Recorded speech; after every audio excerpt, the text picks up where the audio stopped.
Whoa. All those people.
Sure.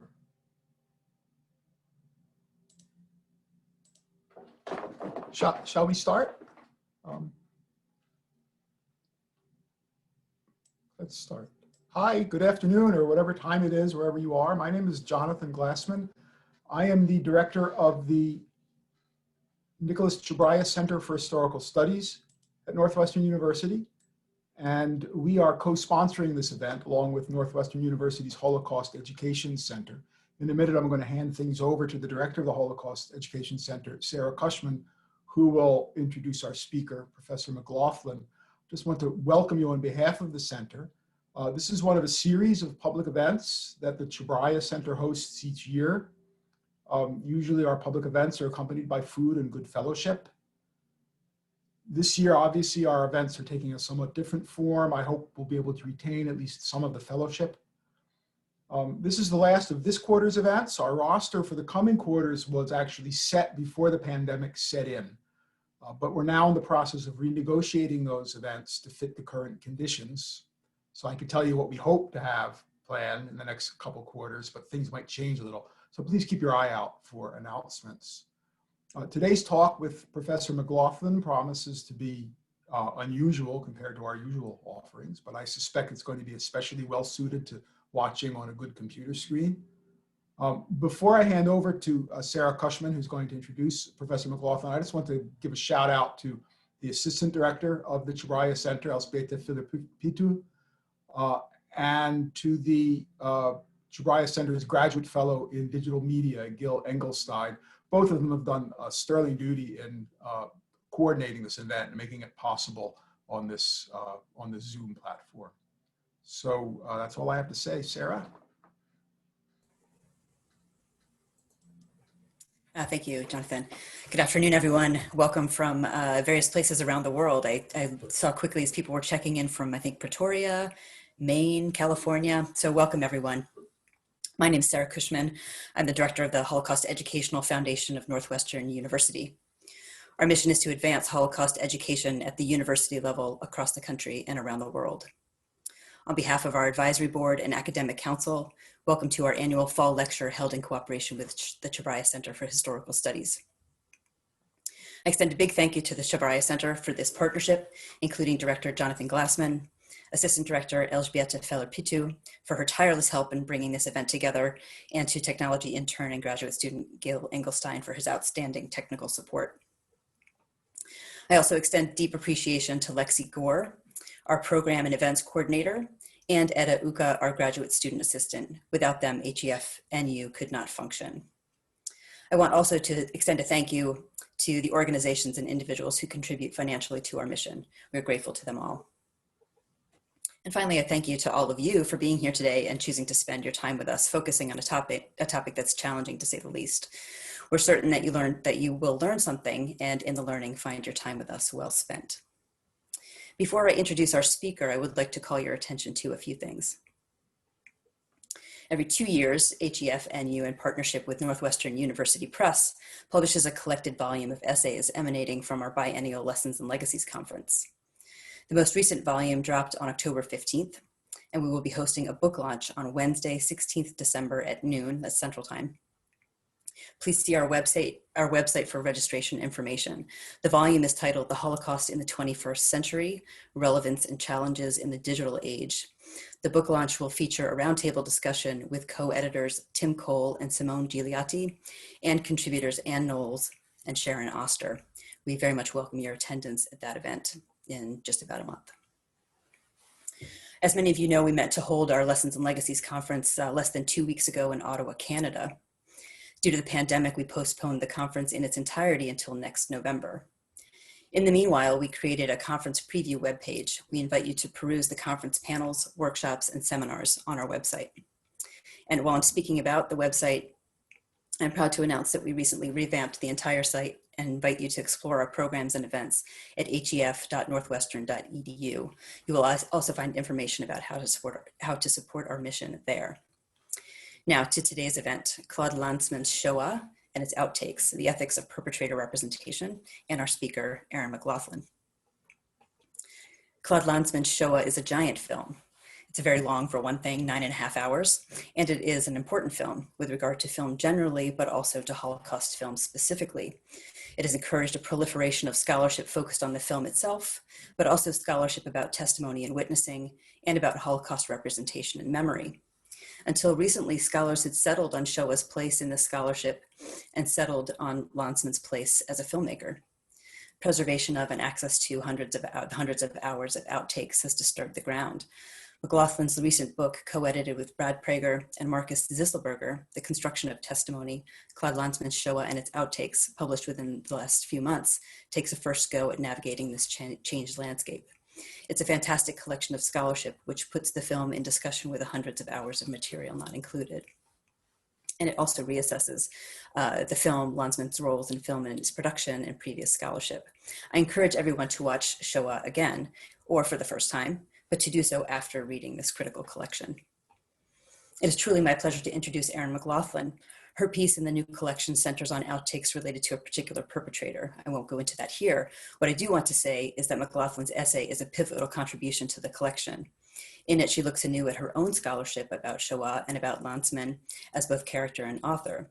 Her essay grounds the collection in a close reading of the film and the outtakes, and leads to a new perspective on the film and its creator. I have no doubt you will come away from this talk thinking about the film in new and different ways. McGlothlin is professor of German and Jewish studies and current chair of Germanic languages and literatures at Washington University in St. Louis. Her main research interests are Holocaust literature and film, and German Jewish literature, but her teaching and research also encompass post-war and contemporary German literature, Jewish studies, narrative theory, autobiography, and the graphic novel. She's author of 2 books, Second Generation Holocaust Literature, Legacies of Survival and Perpetration, that's from 2006, and The Mind of the Holocaust Perpetrator in Fiction and Nonfiction, which is forthcoming in 2021. She has co-edited 2 volumes in addition to the Shoah collection, After the Digital Divide, German Aesthetic Theory in the Age of New Digital Media from 2009, and Persistent Legacy of the Holocaust in German Studies from 2016.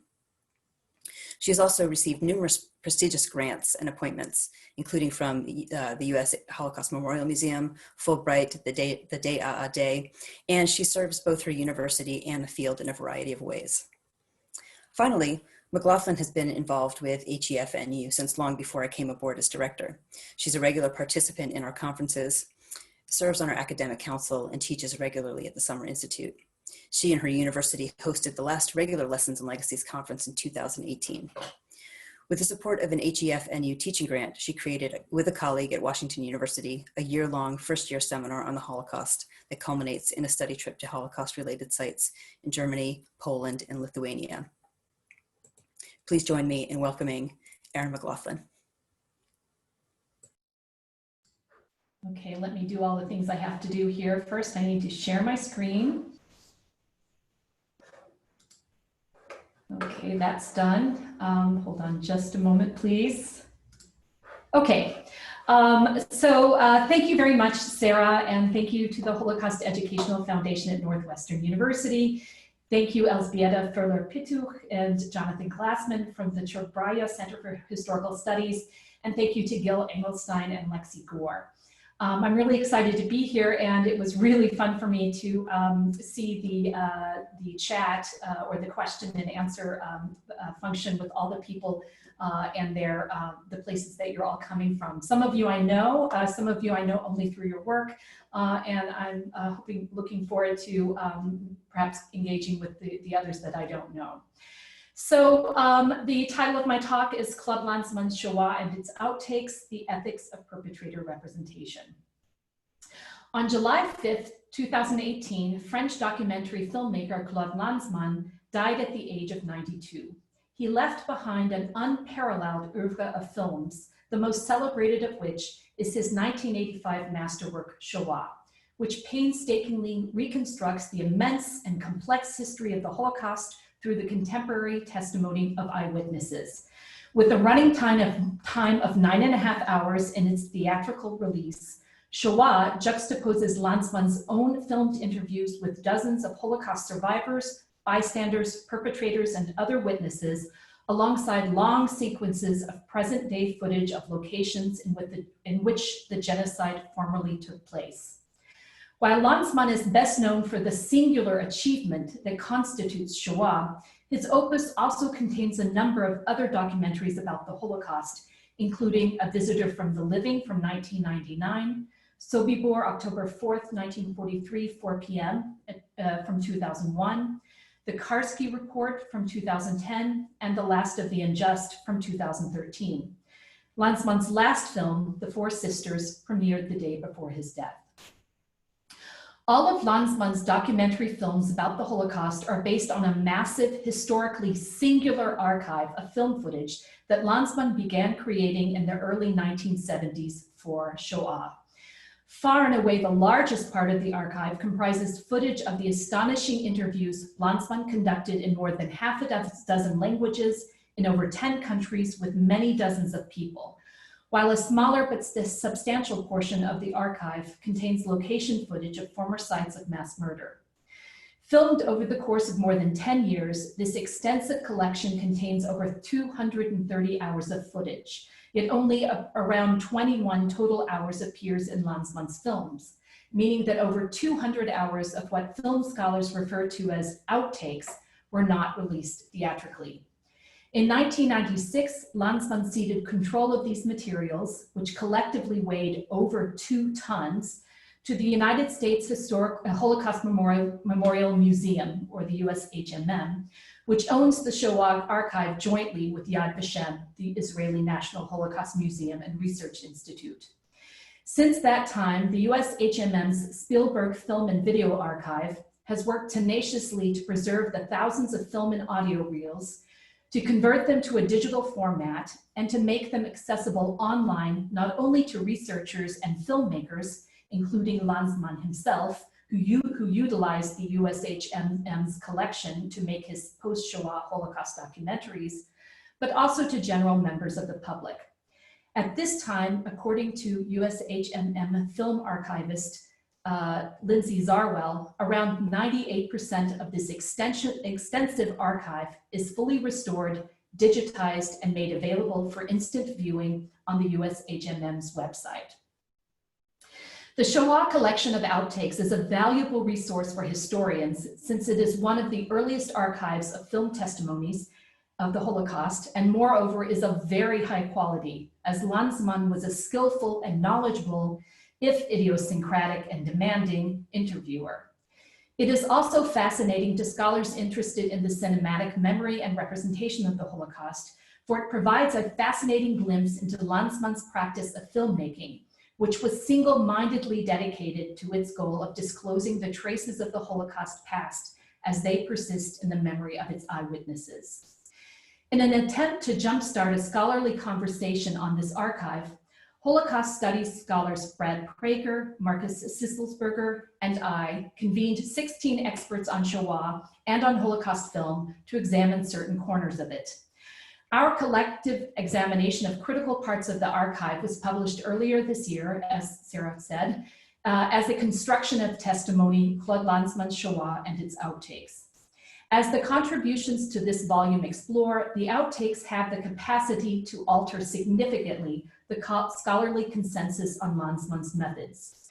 Particularly for those of us who researched and wrote about Shoah before the Outtakes were widely accessible, this new archive of material not only helps us to confirm and complete previous conclusions, but it also bears the unsettling potential to challenge what we thought we knew about the film, compelling us to acknowledge as provisional arguments that we once framed as invariable.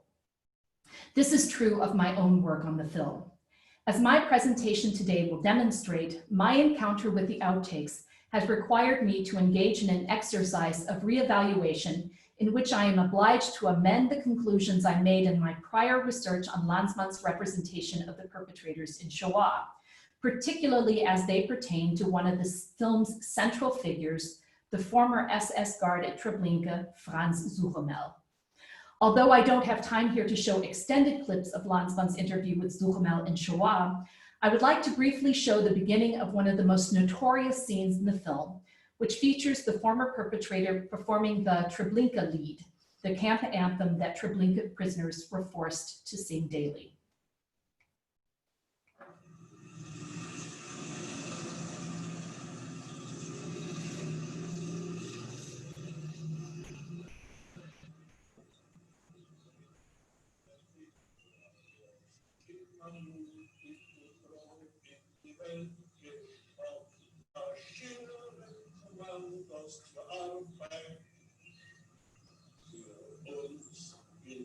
In Treblinka was unser Schicksal ist.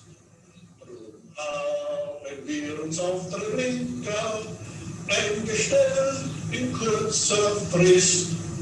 Wir kennen nur das Wort der Kommandanten, ohne Gehorsamkeit und Pflicht. Wir wollen weiter, weiter leisten, bis das kleine Glück uns einmal winkt, hurra! Und noch einmal noch da. Ja, wir machen das unter Lachen und es ist so traurig. Niemand lacht. Nehmen Sie das nicht für. Ich meine, Sie wollen Geschichte haben und ich sage Ihnen Geschichte. Der Franz hat den Text gemacht. Die Melodie stammt aus Buchenwald, KZ Buchenwald, wo Franz Wächter war. Wenn neue Juden kamen in der Früh, Neue Arbeitsjuden. ja, so musste ihnen das eingelernt werden und am Abend mussten sie das schon mitsingen. Ja, aber noch einmal dieses Wort. Ja, ich sehe. Das ist sehr wichtig, aber stark. Fest im Schritt und Tritt und der Blick geradeaus. Immer fest und fest an die Welt geschaut, marschieren Kommandos zur Arbeit. Für uns gibt's heute nur Treblinka, das unser Schicksal ist. Drum haben wir uns auf Treblinka eingestellt in kurzer Frist. Wir kennen nur das Wort der Kommandanten und nur Gehorsamkeit und Pflicht. Wir wollen weiter, weiter leisten, bis das kleine Glück uns einmal winkt. Hurra! Sind Sie zufrieden? Das ist ein Original. Ich kann kein Jude heute mehr.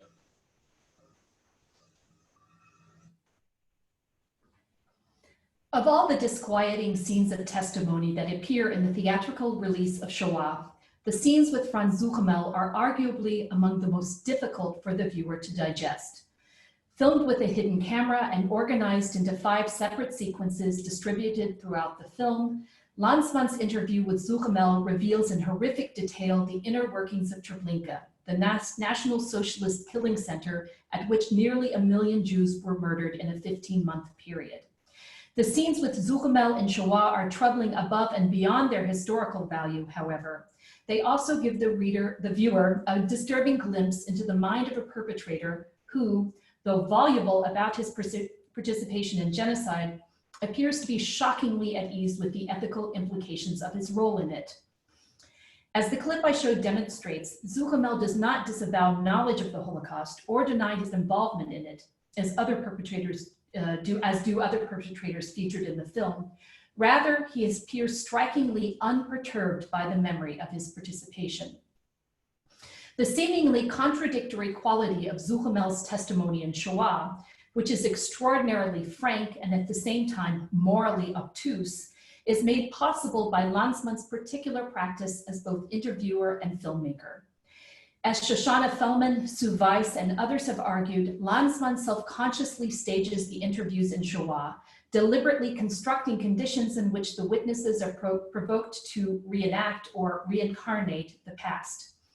Dominic LaCapra has connected the filmmaker's methodology, whereby he incites his witnesses to relive through performative reenactment, especially arresting moments of the Holocaust past, to Lanzmann's quote, absolute refusal of the why question and of understanding, end of quote. Lanzmann's stated objective to provide understanding applies in particular to his interviews with the perpetrators that appear in Shoah. Indeed, he adamantly refuses to psychologize the perpetrators or to investigate their actions as stemming from explicable attitudes, ideologies, or motivations. His portraits of the perpetrators are meant not to provide illumination about these men as human beings, but rather to incite them to reenact in the present day their past personas. Much of the scholarship on Shoah, as I argued in a 2010 article that analyzed the representations of the perpetrators in the film, has tended to follow Lanzmann's approach, quote, stressing their opaqueness and their resistance to conventional structures of comprehensibility and representation, end of quote. Critics have focused in this regard chiefly on the film's depiction of Suchomel, who, as I argued, functions as the, quote, ideal other onto which they can project their discomfort about the testimony of the former Nazis, end of quote. In particular, in the scene that we just saw, in which he is depicted singing with gusto the Treblinka camp anthem. I viewed the matter differently, maintaining Shoah offers a much more complex picture of Suchomel and some of the other perpetrators by revealing, inadvertently or contra to Lanzmann's stated objectives, the perpetrators' contradictory relationship to their experience in the Holocaust. My 2010 assessment of Lanzmann's representation of Suchomel was predicated entirely on careful viewing of the theatrical release of Shoah. Yet, as I was then aware, the scenes in Shoah that feature Suchomel collectively constitute only a small part of the longer interview that Lanzmann conducted with the former perpetrator. Even though I speculated that the longer filmed interview, which at that time was not available to researchers, likely contained additional illuminating moments in Suchomel's testimony, I assumed that Lanzmann had distilled the essence of it in the parts that he included in the finished film. When the preserved and digitized outtakes of this interview were made publicly available in 2015 by the Spielberg Film and Video Archive, I thus approached them with the expectation that they would reinforce and perhaps even augment my original assessment.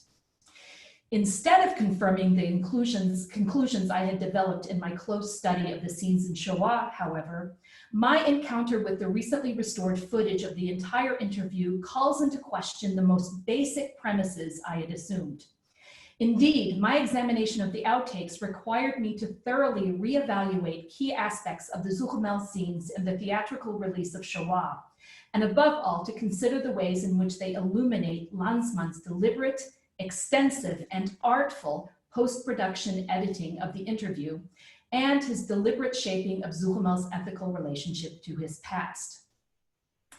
The particular characteristics of Lanzmann's editing practice are an aspect of his filmmaking that has been mostly neglected by the scholarship on Shoah, which limits the discussion of editing to observation about how Lanzmann reduced the hundreds of hours of footage filmed for Shoah into a mere 9.5 hours.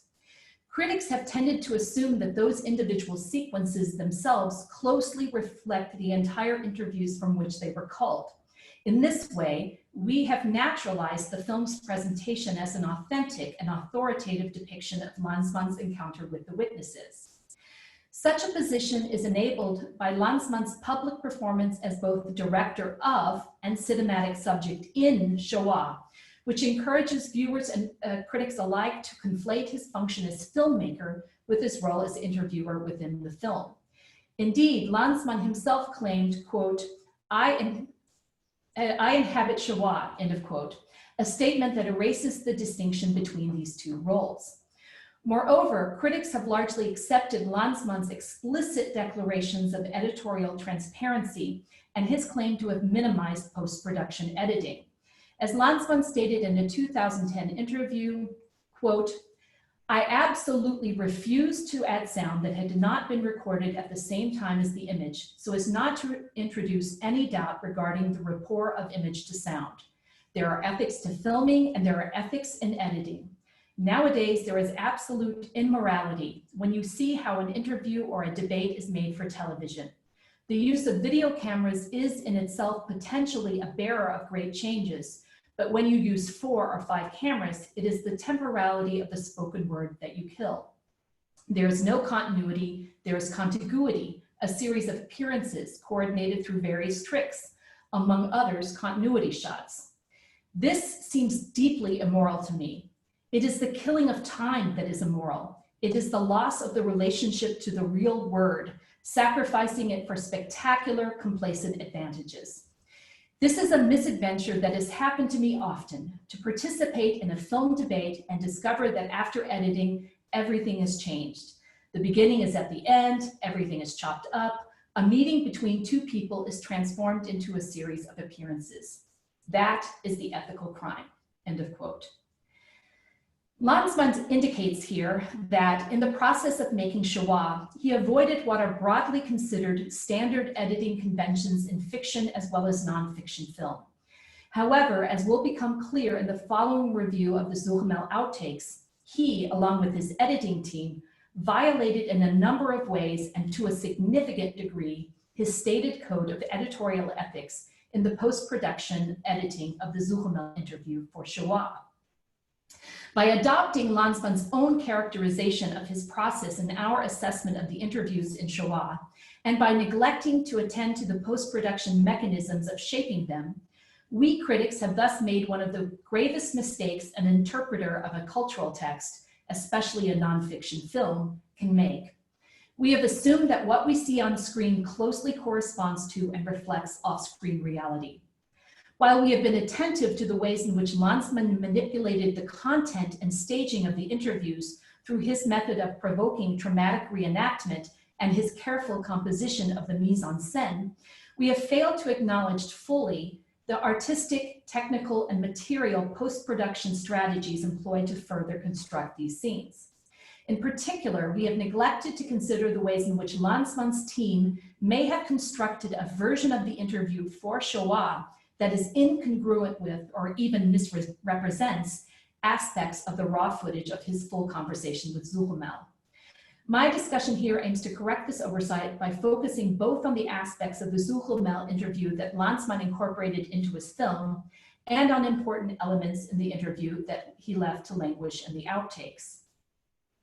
Before I do this, however, I find it necessary to give a bit of historical background about Suchomel and Lanzmann's interview with him. Franz Suchomel, who died in 1979, 3.5 years after he met with Lanzmann and 5.5 years before Shoah was released, is the most prominently featured perpetrator to appear in Lanzmann's film.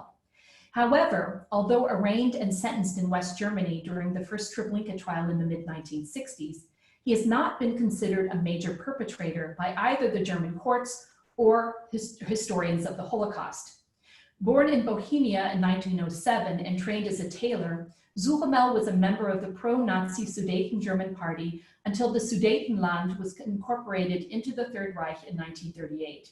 Thereafter, he was a member of the National Socialist Motor Corps, but not the Nazi Party itself. At the beginning of the war, he served in the German army as a tailor, but in March 1941, he was summoned to Tiergarten 4 in Berlin, the Chancellery department responsible for the notorious T4 euthanasia program. There, and later in the T4 Euthanasia Institute, Hadamar, he worked as a clerk filing photographs and documents pertaining to the mentally ill victims of the program.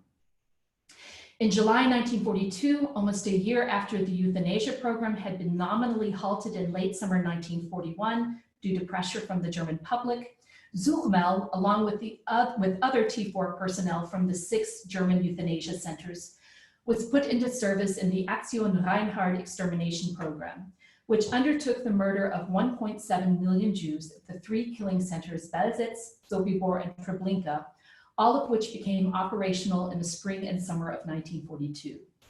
He was sent to Treblinka at the end of August 1942, where he was employed at the receiving ramp and in the women's undressing barracks before being made supervisor of the so-called Goldjuden, the Jewish prisoners who were forced to collect and sort the valuable property of the murdered deportees for shipment to the Reich.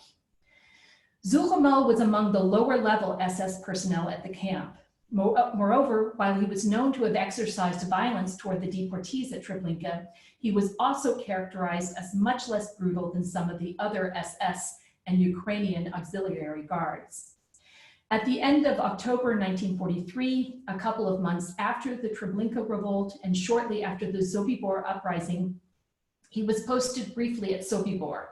In late 1943, he was dispatched with other T4 and Reinhard personnel to Trieste, where he was charged with confiscating Jewish-owned property and fighting partisans.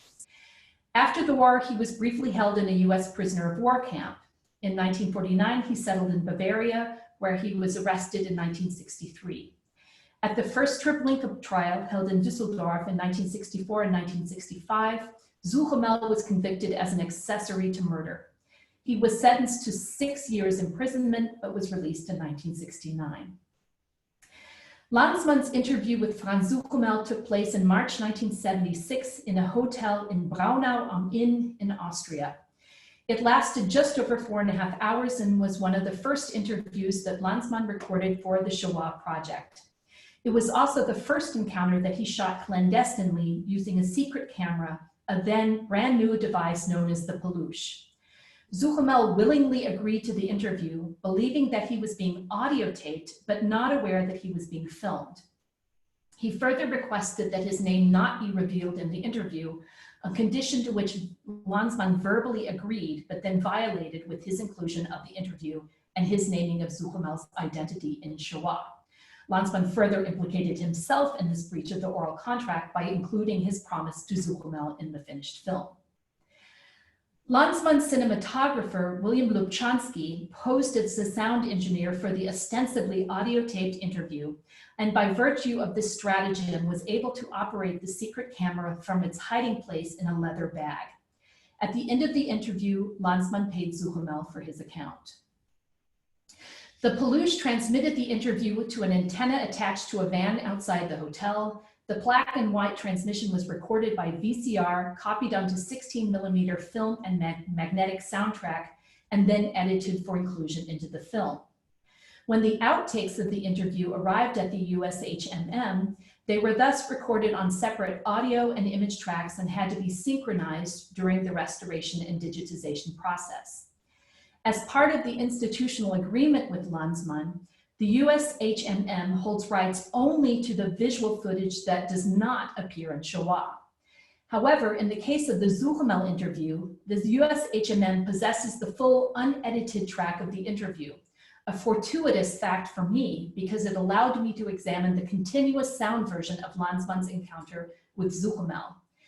In addition to the full audio files and the synchronized audio and visual outtakes, the Spielberg Film and Video Archive also possesses Lanzmann's transcript of the interview in the original German and French. By thoroughly comparing this trove of archival material to the theatrically released Shoah, I was able to both determine just how the original interview had been edited for Shoah and gain important insight into the practices of Lanzmann and his editorial team. At over 4 hours, the length of Lanzmann's full interview with Suchomel exceeds many times over the excerpts of it included in the 5 discrete sequences in Shoah, which run in total to just under 45 minutes and appear mostly in the middle of the 9.5-hour film. The parts of the interview included in the film sequences in Shoah originate chiefly in the first half of the full interview. The one exception to this is the notorious scene in which Suchomel sings the Treblinka anthem, which is placed in the finished film in the 3rd sequence, and indeed opens part 2 of Shoah, but which actually derives from the final half hour of the full interview. The content presented in the 5 sequences in Shoah, which I have chosen to designate according to the respective order in the finished film with the letters A, B, C, D, and E, thus hails almost exclusively from the first part of the interview, in which Suchomel provides mostly an historical description of the camp and its operations, rather than from the second half, which focuses more prominently on Suchomel's relationship with the prisoners and his own complex feelings about his actions there. This is not at all surprising, given Lanzmann's obsession with documenting the machinery of genocide and his corresponding disdain for a psychologizing approach. However, and this is where editing practices are critical, the portions of the full interview included in the sequences of the finished film are not simply whole sections lifted intact from the first part of the interview. Although each sequence in Shoah seems to be a continuous scene, this is an illusory effect of extensive post-production editing. In general, the sequences of Suchomel's interview in Shoah advance successively, but not exclusively, in the order of the original interview, meaning that segments in sequence A generally occur chronologically before segments in B tend to occur before segments in C, etc. However, the product that results from the editing process is not always simply a boiled down version of the original dialogue that preserves the existing skeletal structure of the interview. On the contrary, a large portion of the sequences is assembled outside the original chronological order of the interview, meaning that Lanzmann went forward or backward in the chronology of the men's discussion to create coherent chains of dialogue that contain elements from diverse moments throughout Suchomel's testimony. And here I have a little visualization that shows you sort of the relationship of the pages of the transcript to the finished film. So the top bar are the location of the parts of Shoah, the parts of Suchomel in Shoah as they relate to the transcript. Then the third sequence is the ways in which those different pieces are edited into different moments in Shoah. And then the fourth sequence is simply where the Shoah sequences find themselves in the finished film.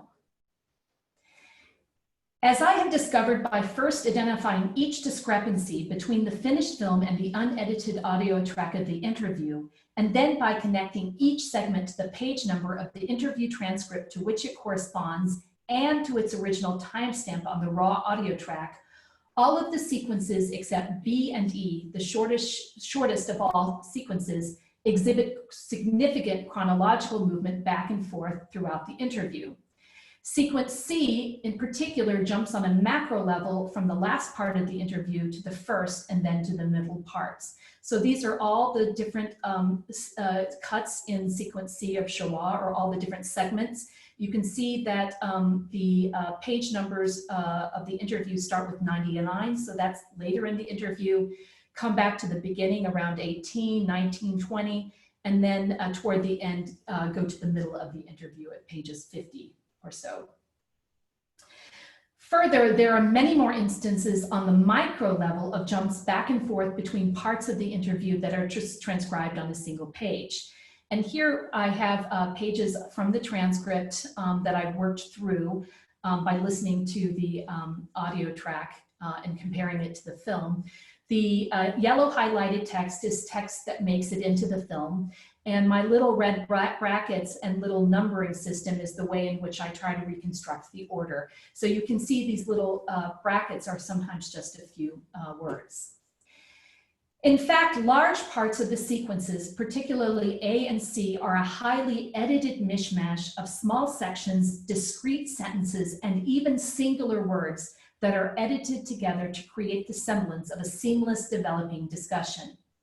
Each of the 5 sequences in Shoah contains multiple segments, by which I mean discrete, intact pieces of dialogue that were cut from the raw footage of the interview. You can see the number of segments here in my right category. Sequence A contains a minimum of 62 segments. Sequence B contains at least 14, C at least 58, D at least 27, and E at least 2. I say in all cases at least because I can only track the edits that are the result of the obvious insertion of segments containing dialogue, not those that potentially insert moments of silence. One example of the ways in which Lanzmann and his team edited Suchomel's dialogue on the sentence and word level is the section of the interview in which the 2 men discuss Suchomel's first days in Treblinka, a period in which the arriving Jewish deportees experienced particular chaos and brutality. This entire section of the original interview, as recorded in the raw, unedited audio track, takes the form of the text on the left. The text in red denotes dialogue that is also found in the scene of this exchange in Shoah. So the black text is not edited into the scene, into Shoah. Lanzmann then edited this exchange for sequence A, creating out of what in the raw footage is a dialogue, an uninterrupted monologue, into which sections from earlier in the interview are inserted. You can see this in the text on the right. Here, the red text denotes dialogue that derives from the excerpts of the outtakes cited on the left. So all of this red text you see on the left, the black text comes from somewhere else in the interview. As is clear from this one example, Lanzmann and his team made extensive edits to the original exchange, removing some bits of dialogue and adding others from elsewhere in the interview. Some of these cuts are the result of Lanzmann editing out his own questions, prompts, and responses to Suchomel's testimony. They thus serve to make the sequences tighter, to allow Suchomel to provide elaboration on particular points, and to help the editing team to reduce their length. The cuts also allow Lanzmann to eliminate unnecessary repetitions and digressions. Many of such edits are thus understandable and even to be expected of the documentary filmmaker who wishes to utilize his precious screen time effectively. At the same time, however, some of the quotes are evidence of precisely the type of editing practice to which Lanzmann, in the quote I read earlier, so vehemently objected on ethical grounds. In their amalgamation of different parts of the interview, Lanzmann's team at times significantly alters the form of the original exchange, creating out of a dialogical interchange a monological didactic lecture and thereby profoundly manipulating its content and meaning. The fact that such highly edited scenes can appear to the viewer of Shoah as chains of uninterrupted natural dialogue is attributable to a number of factors. To begin with, there is the poor quality of the footage, which often contains visual distortions, allowing the finished film to feature footage of Suchomel and Lanzmann speaking that does not need to be synced with the corresponding audio track, since the viewer is unable to clearly see their mouths. Further, Lanzmann's team utilized 2 different types of indexical cross-cutting to maximize opportunities for disjoining the audio and visual tracks. First, Lubchansky's ability to manipulate the peluche through the pocket of the leather bag meant that he was able to frequently pan away from Suchomel to the large map of Treblinka that hung to his left, a maneuver away from a focus on the men's mouths that thus allowed further cuts to the audio track. Second, as is the procedure throughout the film, Lanzmann's team paired voiceover dialogue from the interview with 2 types of extended visual footage that served different indexical and metonymical functions. On the one hand, they suture in footage of trains and of present-day Treblinka that are metonymical to the content of Suchomel's testimony. On the other hand, they inserted both exterior and interior establishing shots of a van parked ostensibly outside the building in which the interview took place that portray technicians purportedly watching the live feed from Lanzmann's hidden camera. These shots are designed to be metonymical to the clandestine interviewing situation itself. However, the footage in Shoah that purports to show the radio reception of the interview from within the van is a further artifact of creative editing. When one looks at it closely, one realizes that this footage is not live feed from the interview with Suchomel, as the man shown on the small screen in the van is positioned at an entirely different angle than Suchomel, and moreover is illuminated from behind by a window that is altogether absent in the Suchomel interview. It turns out that with his first use of the peluche, Lanzmann's method did not yet include capturing footage of the reception van. As I discovered by viewing the outtakes of Lanzmann's other clandestinely filmed Perpetrator interviews, the image on the monitor we see in such establishing shots in Shoah is actually that of the former Auschwitz guard Perry Boad, whom Lanzmann interviewed in 1979 and who does not appear in the finished film. Thus, in the theatrical release of Shoah, the footage that purports to show the van receiving transmission of the Suchomel interview is actually a scene that was staged much later in the film's production. Such editing strategies that disconnect the audio track from its visual correlate not only gave Lanzmann's team the freedom to construct at the sentence level Suchomel's dialogue for Shoah, they also visually bolster the truth effect of the interviewing situation. In terms of content, the full interview as represented in the outtakes encompasses the topics and themes introduced in the Shoah sequences, which focus particularly on Suchomel's impressions of the especially brutal period in the first weeks of Treblinka's existence, and on his descriptions of how the people deported to Treblinka were compelled to undress and driven into the gas chamber. However, one cannot say that the sequences in Shoah are fully representative of the full interview, for the latter explores topics and contains compelling and often highly ambivalent moments that are completely omitted from the finished film. For example, Suchomel describes the violent resistance of the transport of the survivors of the Bialystok ghetto uprising and the extreme brutality of Christian Wirth, the supervising inspector for the Aktion Reinhard killing centers. Suchomel further discusses his working relationship with the Goldjuden, which he characterizes as civil, as well as what he alleges to have been his tacit support of the planned prisoner revolt, which took place on August 2nd, 1943.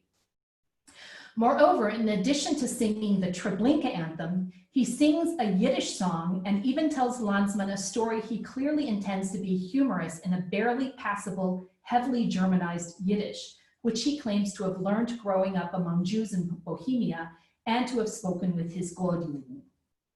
Perhaps most astonishing, he reiterates throughout the interview his abiding feelings of guilt and shame regarding his role at Treblinka, and even begins to cry at one point. Such revealing ambiguities and striking revelations in the Suchomel outtakes stand in tension to the portrait that Lanzmann created in the finished film. Nowhere is the tension between the ambivalence that occurs in the outtakes of the interview and the unequivocal framework erected in the finished film more pronounced than in the dynamics of sequence C of Shoah, which commences with Suchomel singing the Treblinka anthem, the clip we viewed earlier. This central sequence featuring Suchomel occupies a pivotal role in the movement of Shoah. As I mentioned previously, it derives from the last part of the interview and then loops back to the pickup threads from the beginning. Suchomel sings the Treblinka anthem twice, exactly as he did in the interview. However, the order of the performances as they appear in Shoah is oddly reversed. Lanzmann features in the film the second instance of singing first and the first instance second. I'm able to determine this because Suchomel sings one of the verses slightly differently in the two performances. Moreover, the dialogue that in the film occurs after each rendition likewise deviates from its original order in the unedited interview. In my assessment, however, such remixing does not materially change the substance of the interview, although it does make it easier for Lanzmann to manipulate the ironies that emerge from the song and Suchomel's commentary on it. The disjunction between the outtakes and finished film is much more problematic in the notorious exchange that ends sequence C, in which Suchomel describes the treatment of the arriving Jewish deportees as they were pushed through the long fenced-in corridor from the undressing area to the gas chamber. He mentions that men, but not women, were driven by Ukrainian guards with whips. Lanzmann, astonished by this detail, queries further. And this is from the film. Die Frauen waren nicht geschlagen. Nein, die sind nicht geschlagen. Also Warum diese Menschlichkeit? ich habe es nicht gesehen. Ja. Ich habe es nicht gesehen. Vielleicht sind sie auch geschlagen. Warum nicht? Warum nicht? Sowieso ist er tot, nicht? Warum nicht? Vor den Gaskammern. Sicher auch. Before answering Lanzmann's latter questions, Suchomel pauses in what appears to be his most profound and suggestive manner. He then responds slowly and dramatically, vor den Gaskammern sicher auch, at the entrance to the gas chambers undoubtedly. At this point, the theatrical release of Shoah cuts to the famous testimony of Abraham Bomba, who as a prisoner worked as a barber in the gas chamber at Treblinka. In the outtakes, however, the focus remains on Suchomel. Lanzmann, responding to Suchomel's weighty admission, converses further, and this is from the outtakes. Das glaube ich. Ja, Ich meine, Herr Lanzmann, ja. wenn es ich auch nicht sage, oft schäme ich mich. Bitte? Ich schäme mich oft.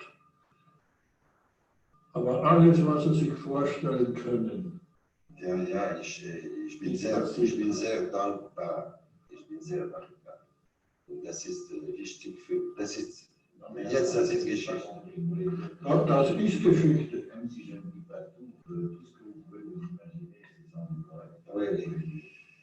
Verstehen Sie? Ja. Er hat Ihnen jetzt gesagt. Ja. Ich schäme mich. Ja, aber Sie müssen nicht Schande haben, weil das ist Geschichte. Wir sind hier, Sie und ich, für Geschichte. Und Sie müssen Sie müssen bemühen, Sie müssen diese Bemühung machen. Das ist sehr wichtig. Ich kann nicht verkehren, alles muss gesagt sein. Allen Sicherheit. Herr Lanzmann, wir kennen es. There are a number of significant aspects to this exchange, not least of which is the repeated reference to Geschichte, or history, a word that is echoed later in the interview by Suchomel and appears in sequence C of the film just after Suchomel first sings the Treblinka anthem. Sie wollen Geschichte haben und ich sage Ihnen Geschichte. You want to have history and I'm telling you history. But I want to focus briefly on Suchomel's evocation of his shame, an element that appears throughout the outtakes but never makes it into the finished film. Not surprisingly, when Suchomel first confides his sense of shame, Lanzmann is noticeably incredulous, perhaps outraged by what he is hearing or not quite in full comprehension of its meaning. Having committed himself expressly to not understanding the perpetrators he interviews, Lanzmann avoids entering Suchomel's mental space at all costs, as such an act would consequently grant Suchomel the ambivalent humanity Lanzmann wishes to deny him. Perhaps hoping to stave off a confession, Lanzmann attempts to reroute the discussion away from Suchomel's admission of personal shame to the more public level of history, reminding him that the dictates of history require his testimony and even going so far as to weakly absolve Suchomel of the necessity to feel shame. Intriguingly, Lanzmann employs the word Schande, or disgrace, in this context, not Scham or shame, the cognate of Suchomel's own assertion. This odd word choice could be the result of Lanzmann's less than perfect command of German, although, as I have previously argued, in his encounters with the perpetrators he interviewed, Lanzmann deliberately feigned a less fluent German than he in fact possessed in order to provoke attitudes of superiority in his interlocutors. At the same time, such a semantic shift may also indicate that Lanzmann wishes to deny Suchomel the opportunity to articulate feelings of contrition. Suchomel's feeble but ultimately very human attempt here to express some sense of regret constitutes one of the few public assertions of shame by perpetrators so intimately involved in the National Socialist genocide of Europe's Jews. While under no circumstances do I wish to accept uncritically his evocation of shame, indeed it could be the case that he is lying, or to imply that it is in any way commensurate with his crimes, his statement does raise the questions regarding whether any admission of remorse would be acceptable to us as viewers and what that admission might look like. Moreover, the repeated assertions of shame by Suchomel suggest that he may not be as horrific as Lanzmann has led us to believe. Suchomel himself may indeed also feel distress, if not what we might believe is the appropriate degree of remorse, as a result of the role he played in genocidal violence. Even though he imputes to himself more benign behavior at Treblinka than is credible, we should not so easily dismiss his expressions of anguish, for they may be evidence of the ways in which his experience of perpetrating violence continues to unsettle him.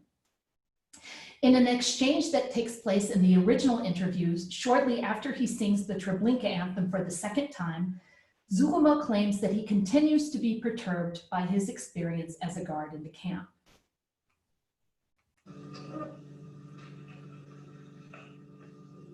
Sie haben eine schöne Stimme.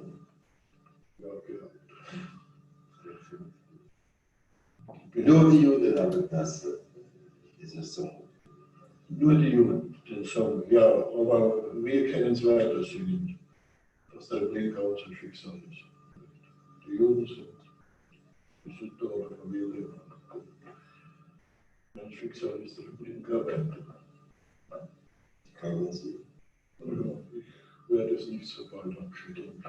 Das ist eine Erleichterung, was ich Ihnen erzählen darf und erzähle. Assuming that Suchomel is exhibiting some modicum of honesty here, which of course may not be the case, his statements reveal a much more complex relationship to his history as a perpetrator than does Lanzmann's portrait of him in Shoah as the morally stunted pedant who enthusiastically relives his past glory. Ultimately, however, Suchomel's expression of regret and shame is perhaps less interesting than Lanzmann's response to it, both as interviewer and even more so as filmmaker. Suchomel takes the emotional logic of his remembrance of Treblinka one step too far in a direction that Lanzmann is loath to follow. Having set the scene into motion, Lanzmann unexpectedly loses control of it and ends up confronted by the very aspect of Suchomel he most wishes to repress, namely his psychological response. Further, by suppressing Suchomel's admittedly feeble feelings of remorse, he denies space for Suchomel's expression of moral agency, however ambivalent and incomplete.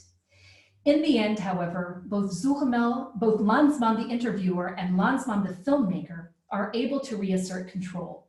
In the outtakes, Lanzmann steers the discussion back to the operations of Treblinka, while in the discourse of the film, Suchomel's expression of shame is intercepted just before its articulation. My discovery of the high degree of Lanzmann's editorial engineering of the Suchomel interview for Shoah raises ethical questions about his method. As one of my colleagues, a scholar of the Holocaust in the Soviet Union, asked when I presented this material to her, how can we continue to teach Shoah to our students after knowing the scope of his manipulation of this interview? My answer to this is that I don't think we need to throw the baby out with the bathwater. In no way does Lanzmann distort or falsify history with his editing practices. On the contrary, particularly with regard to the portrait he creates of the operations of Treblinka, he constructs from a digressive dialogue a coherent account, an effort that is not unlike the task of the historian, who creates a digestible narrative from the disorder of historical events. Lanzmann's redaction of the Suchomel interview in Shoah should not prompt us to impugn the historical value and veracity of either the Suchomel sequences themselves or his larger Shoah project. On the contrary, the historiography on the Holocaust, Lanzmann's own meticulous research, and the credibility of the witnesses featured in Shoah are robust enough to withstand suspicions of significant deception. What should give us pause is thus not the historical narrative of Treblinka that Lanzmann creates, but rather his interpretation of Suchomel himself. This representation reflects, understandably and not without some ethical justification, Lanzmann's wish to suppress a more ambivalent image of the perpetrator that depicts him not only as shockingly insensible to the mass murder to which he personally contributed, boastful of his knowledge of Treblinka, and avariciously interested in selling his story for money, but also as nuanced in his memory and characterization of the past, earnestly eager to part what he knows about Treblinka and plagued by shame for his actions there. In short, as a fully human person with all the ambivalent and contradictory baggage that such a designation brings with it.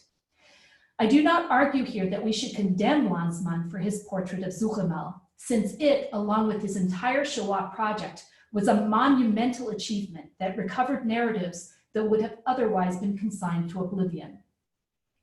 Above all, his representation is a product of its cultural moment, which means that the particular cultural and ideological frameworks he employed in his construction are more easily recognizable to us now, 35 years after his film appeared, particularly given that public discourse on perpetrators has in the meantime become much more nuanced.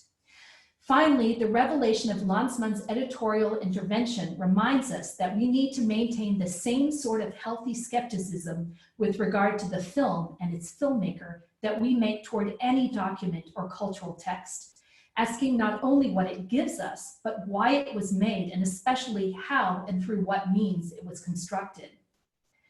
For although Shoah is without question a masterwork, it is not a sacred text. Thank you very much. I appreciate you listening. And I'm now going to work to no longer share my screen. Erin, thank you so very much for that fascinating discussion lecture. I really appreciate it. There's already some questions coming in, and just for those of you out there, if you have a question to ask, please put it in the Q&A that's at the bottom of your Zoom screen. And I'm going to read some of these questions. First question is, Erin, do you know who chose the location of Braunau am Inn from a pragmatic standpoint for the interview between Lanzmann and Suchomel? From a pragmatic standpoint, it's just across the Bavarian border, but it's also Hitler's birthplace, which would be symbolic. Yeah, I think that was a negotiation between Lanzmann and Suchomel. Suchomel, he had a son-in-law who was very much against him talking to Lanzmann. And so Suchomel had to sort of secretly correspond with Lanzmann to set up this interview. So I believe that Suchomel himself wanted to do it outside of Germany. And Braunau is pretty close to the border, but I think Lanzmann was very aware of the resonance of it. I mean, Lanzmann, if anybody, was preternaturally able to think, to discover these connections and to really highlight them, even if we don't realize this is what's happening. He doesn't tell us it's in Braunau, but Lanzmann himself would have been aware of that. But in general, I think it was mostly because it was close to where Suchomel lived in Bavaria. Thanks, Erin. Someone has a sort of comment question about Schande as an insertion of Yiddish. That's a question, and then just kind of sort of related. One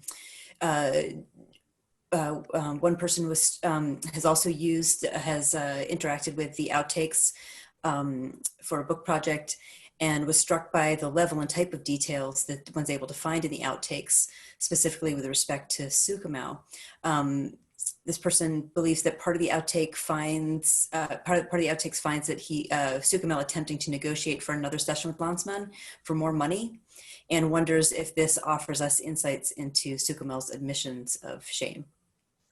Yeah, Lanzmann talks quite a bit in his autobiography, The Patagonian Hare, about Suchomel wanting the money and how important the money was to Suchomel. There was some indication that after he was released from his from prison that he was a bit destitute. And so he was very interested in selling his account to Lanzmann, and was happy to talk about it. I think that's one thing that you realize both in the finished film, but in the outtakes as well, is how willing Suchomel is to talk to Lanzmann about various aspects of what happened in Treblinka. So I think Lanzmann was correct that he saw in Suchomel, you know, a man who recognized the value of what he was saying and was willing to, you know, exploit that.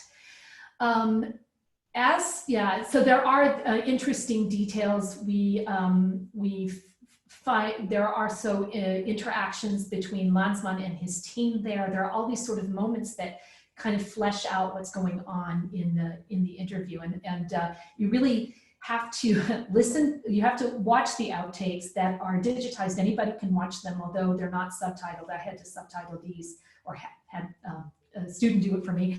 But anyone can go to look at the outtakes on the USHMM website.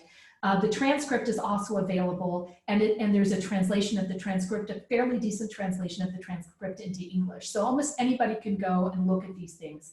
But to really glean a lot of the sort of nuances, you have to watch them.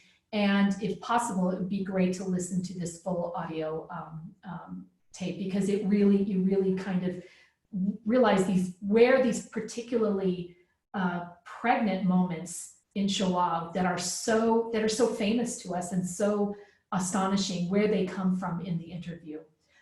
And you can see Lanzmann's brilliance in identifying those and really manipulating them to create this portrait. Thanks, Erin.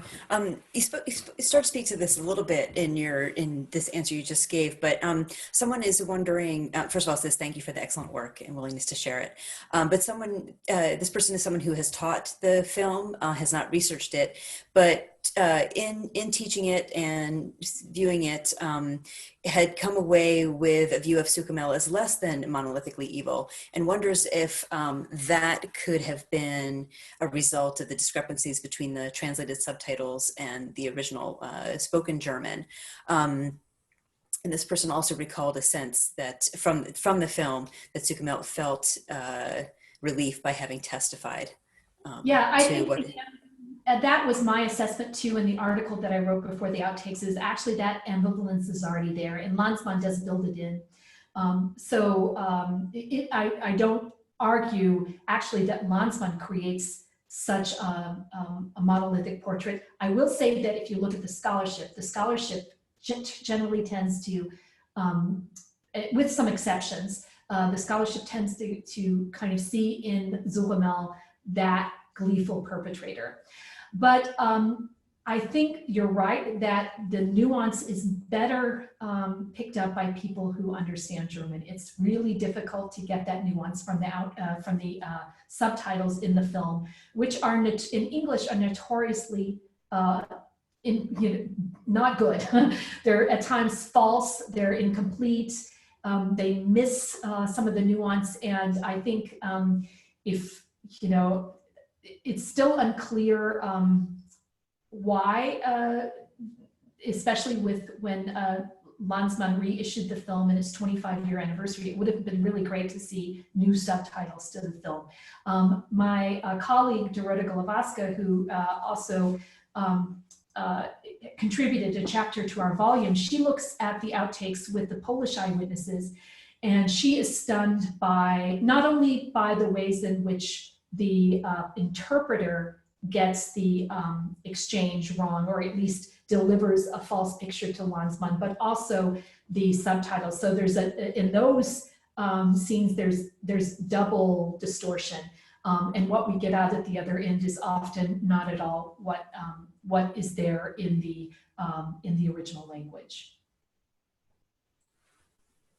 Thanks, Erin. And while you're speaking of other contributors, would you just speak a little bit about who some of the other contributors are and how this kind of, you mentioned sort of the origins of the project, but not sort of how it all came together. I'd love to hear. Yeah, so actually it came together Brad Prager, who's also, he's a professor of film and of German studies. He's written widely on Holocaust film, especially Holocaust documentary.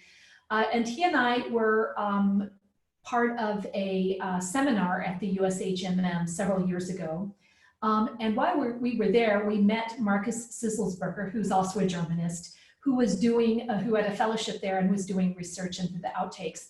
And Markus had the idea of creating an edited volume of different scholars to look at the outtakes. And I had, a couple years before, finished this article, and I was super excited. And so we began to look into who's working on Shoah. We, for example, invited Jennifer Kazanoff, who has just written a full monograph on the outtakes, which is quite excellent. Anybody interested in the outtakes should take a look at it. She's particularly great at piecing together the sort of the whole process historically. So we worked to get those people. We also got the archives, archivist Leslie Swift and Lindsay Zarwell, who's worked very, very in the weeds for years with the outtakes. In fact, she was on one of the images of the outtakes that I showed. So we invited them, and they really gave us sort of the larger picture of how the restoration process and how the archive was created, how they negotiated with Suchomel, Lanzmann, etc. But then we also invited Sue Weiss, who wrote a BFI volume on Shoah. I mentioned Dorota Globowska, who worked on the Polish eyewitnesses.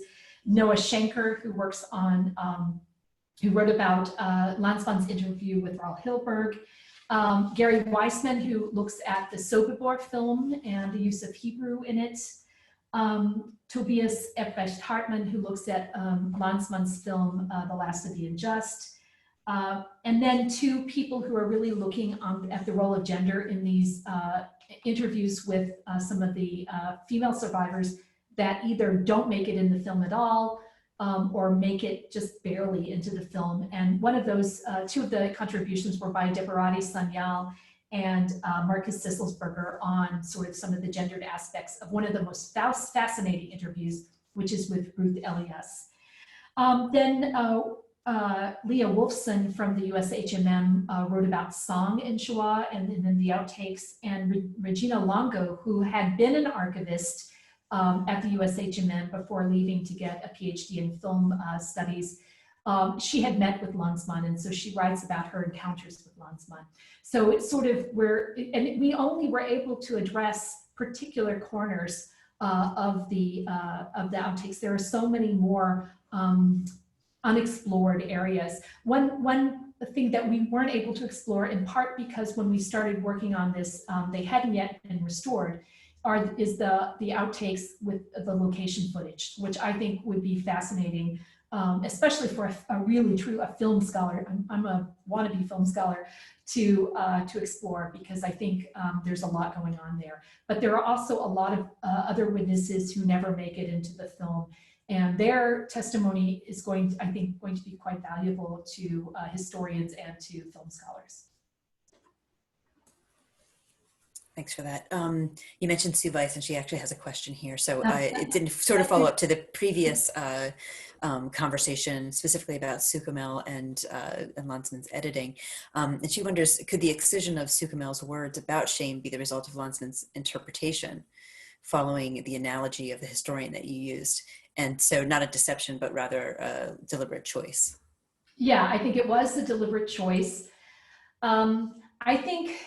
I also think that perhaps if Lanzmann were to make films for another 20 or 30 years, if he were alive, he might go back to this Perpetrator testimony and think about creating a film out of it. But what he wanted the Perpetrator testimony to do in that film didn't allow for all of the nuances that come out in Suchomel's testimony. So I think, in a sense, I think he had to excise the discussion of shame. It would have muddied the waters and would have muddied the narrative of the film that he was trying to create, which really begins with the erasure of the traces of this genocide and then moves closer and closer to the process. And what Suchomel is really used for in the film is to describe the moments before deportees, before the victims were murdered in the chambers, to get as close as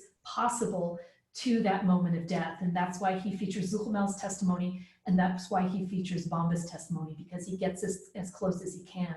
That was his obsession. I think he crafted this in order to make that clear and to get us there.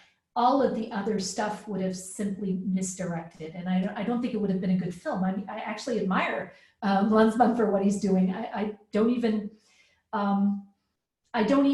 fault him, although I think he certainly pretended that he did not, and especially in the quote that I gave, he pretended that he did not do what filmmakers do, which is edit. But I really think where I'd like to change the discussion is rather on us as critics and how we see the film. And I take that on to myself.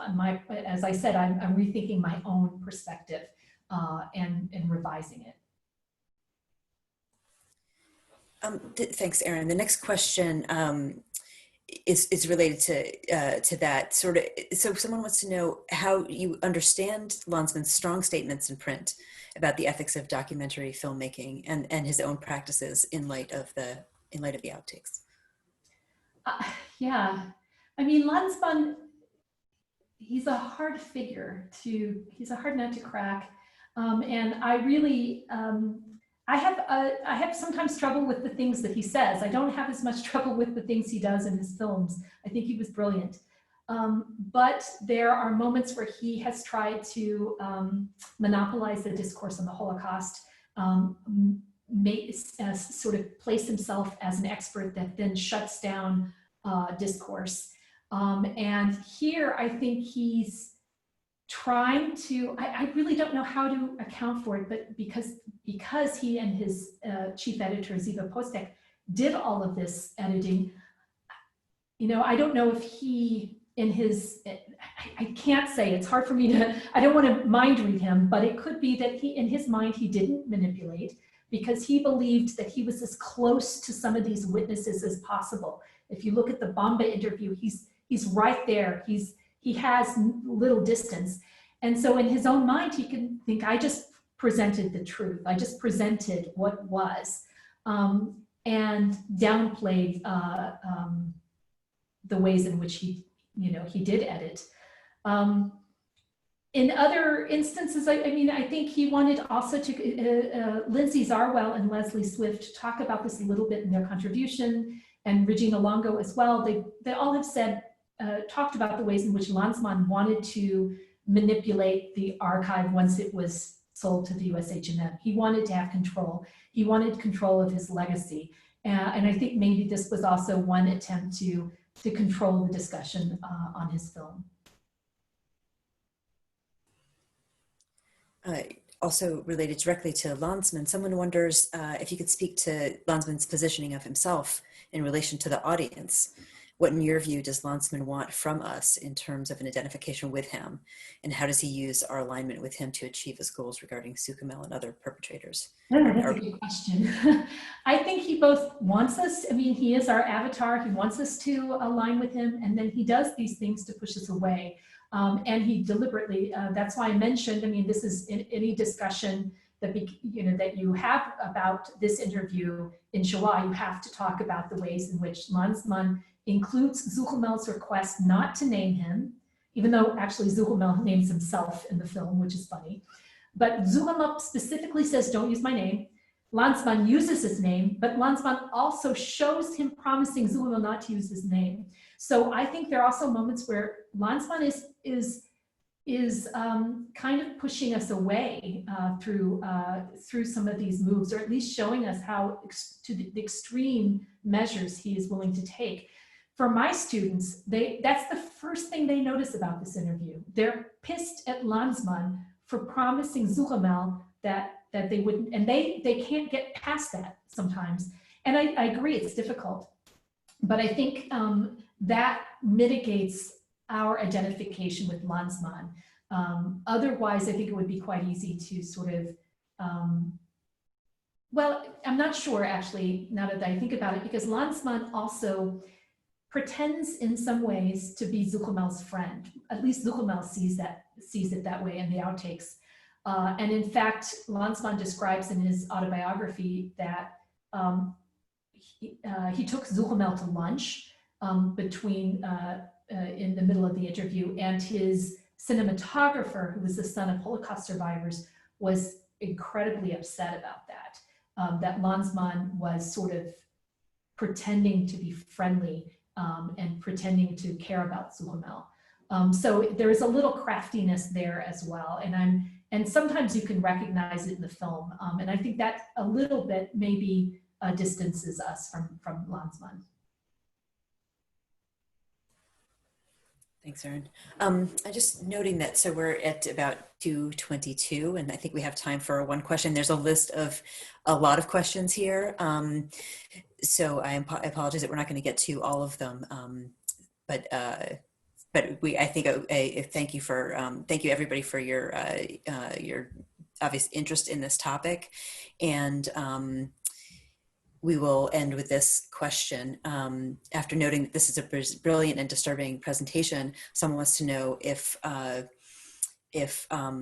scholars subjected other segments of the film to similar deep analysis, or if they already have, would we learn something similar or different? Did Lanzmann similarly manipulate the interviews of survivors, of so-called bystanders, Polish villagers, for example, of the German women from Kulmhof? Mm-hmm. So to my knowledge, nobody's really done this yet. And in fact, I didn't set out to do this, but then when I started watching this, I was like, wait a minute, nothing hangs together. And so I started really tracking it. After I did that, I was revising my original article for inclusion in my book, which it actually had to drop it. The book was too long. But I did go to the Franz Suchomel and the Walter Stier interviews. And I was surprised, Walter Stier, which is similarly distorted, it's similarly like kind of grainy peluche footage. I assumed that there would be lots of edits. There are some, but not anything like on the Suchomel level. In Grossler, and Grossler was one perpetrator who sat down and was willing to be filmed and above board knew he was being filmed. There are some edits there as well. It's, again, not as extensive as in Suchomel. But I would say, if I were to go, and maybe I will someday, I don't think I'm done with these outtakes. If I were to go to some of the other testimonies by eyewitnesses, by survivors, I would say that the first place to look is when you have this cross-cutting with footage of trains or camps. That's where Lanzmann did the most of this patching together of the testimony. So if there's a lot of that, it could indicate that you might want to look at the outtakes and see what kind of editing was happening. But I suspect that Suchomel is probably at the extreme in terms of editing, just because looking at the couple of other perpetrators, you don't have nearly the degree of editing that you have with Suchomel. Thanks, Erin. And actually, I think we have time for one more question. Whoops. Sorry, just things scrolled down. One moment.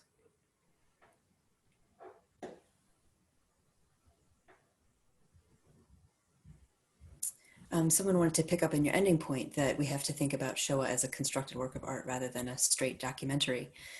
In this sense, why do you think people are seemingly so surprised that the film was such a construct of Lanzmann's vision, made clear now that we are looking at the outtakes? We would not be surprised, for example, at saying that about Night and Fog, in which the aesthetic and editing strategy is overt. We certainly know from film studies and even from studies of testimonies that we're looking at a mediated image, not a mimetic history. Is there still a resistance to accept this level of construction within Shoah because of its sacred idol status? Yeah, so I think a lot of the scholarship of Shoah was very interested in the way that it is constructed, and certainly, as I said, people were very interested in the ways that Lanzmann positioned particular interviews in certain ways to create a narrative. So I wouldn't say that the scholarship hasn't looked at that. In fact, some really amazing people have worked on this.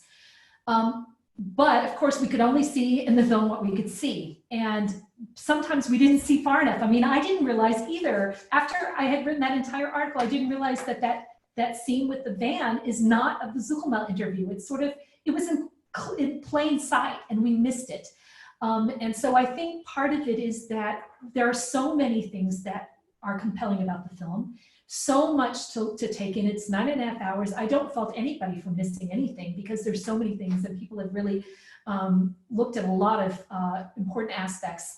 Also, I think some of the discussion that kind of jump-started the scholarship on Shoah was very much about traumatization, the traumatization not only of the witnesses, the survivors, but the traumatization of the viewer. You really see this, for example, in Shoshana Feldman's work. And so there was this sense that Shoah was this kind of experience. It wasn't just a film that, you know, a banal film, it was an experience. And in that sense, it had kind of sacred quality. You had to sit through this 9.5 hours. Lanzmann originally wanted everybody to sit through it in one day. He rejected, he didn't want it to be shown on successive nights. And so there was this sort of kind of melding with the film. And we all, I think, fell for that a little bit. But we're now at a different time. It's a less, we're post-structuralist now. We're moving away from conceptions of trauma as sort of, ineffable wonder, and really much more interested in material moments. And I think that allows us to kind of open our eyes to new things. I definitely don't want to, and I know Stuart Liebman I saw was here, for example, some amazing scholars of the film. I don't want to negate what they've done. They really brought, it's been a very sophisticated discussion of the film. I just think we're going to now move into a new direction with the outtakes. And I'd really love to hear what some of the Shoah scholars have to say about the outtakes. Sue Weiss has written, for example. It's been really great to get her perspective because I think we're all a little disoriented by what we thought we knew, and now we have to rethink it. But that's the intellectual challenge, and it keeps us all in a job, and it's it keeps us going. Erin, thank you again so very much. I'm sure if we were all together with you, you'd be hearing a very loud round of applause for your really fascinating lecture. Thank you so much. And thank you also to everybody who submitted questions that we did not have time to get to. Again, I really appreciate your engagement with the topic. And I think that's it. Just thank you everyone for a wonderful hour and a half this afternoon. Really appreciate it. Thank you so much, everyone. I appreciate it. Thanks, everybody. Take care. Thanks.